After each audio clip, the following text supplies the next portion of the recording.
వేసవికైనా నీడుంది, ఓర్పుపోయినా హద్దుంది.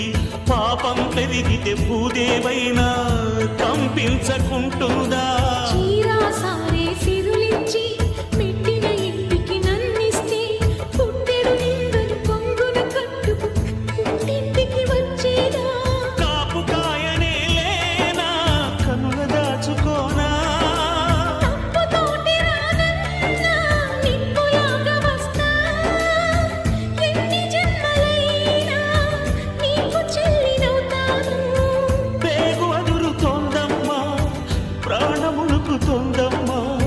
పుట్టింటికి రమ్మ చెల్లెమ్మ.